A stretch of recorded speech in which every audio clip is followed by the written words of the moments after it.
artist would not fear the censor, where the scientist would not be bound by petty morality, where the great would not be constrained by the small. And with the sweat of your brow, Rapture can become your city as well. When we started thinking about making Bioshock, I think we looked out at the first-person shooter space, and we sort of said, what's missing? We thought the genre had gotten a little stale. A lot of scripted sequences, a lot of corridor shooters, and a lot of things that sort of limited the player's tool set, what the player could do, and every player's experience was the same. And we wanted to give the player the choice about opening up all these different kinds of character choices for a player, and then also making the world more expressive. You're fighting these crazy looking people that are coming at you with, like, you know, lips barely there, like stuff growing out the side of their head. Then you find out that there are these little sisters who are roaming the halls with these massive syringes that they're using to suck liquid out of dead bodies and then drinking it. And they're actually guarded by these huge walking tanks.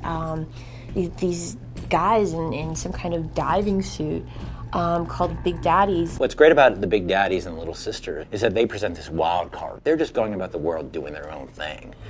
But they're also, the Big Daddy's the powerhouse of the world, and he's fiercely protective of the Little Sister. I think that one of the things that makes the Gatherer Protector AIs unique to Bioshock and unique in games in general is their specific relationship to one another in the game. They have very subtle interactions with each other as they move throughout the world. And again, they're not directly aggressive to the player, so the player can very easily perceive this relationship until they make that choice to engage them. One of the really interesting things about the Gatherer-Protector relationship is the specific tactics they use as a team to defeat you when you engage them. And this can be everything from the Protector actually physically grabbing the Gatherer and placing her behind him, or in some cases, he can actually pick her up and put her on his suit and is able to run away. Imagine the Big Daddies sort of as like a roving boss battle in the world. You're going to have to deal with them, because the Little Sisters have the resource that you need to essentially grow your character in the game. But they're protecting the Little Sisters. But these guys are so tough. It's not like you can just like a regular shooter go in and take them out. You really got to strategize about how you take them out. You have to use all your tools, not just on your own body, not just in your own tool set, all your different ammo types, all your different plasmids. You have to use the world. You have to use the AI. And quite often, because they're so tough, you're not going to be able to take them down on the first try.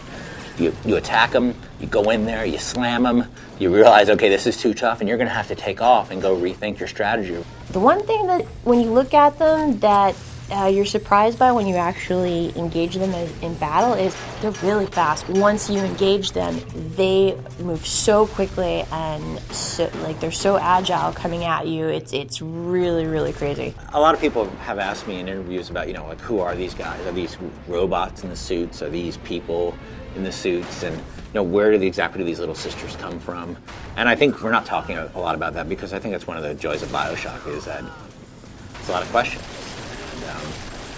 One of the fun parts of the game is that we don't start with a giant text scroll that, in a long time ago in a galaxy far, far away. Part of the fun of the game is figuring out the mystery.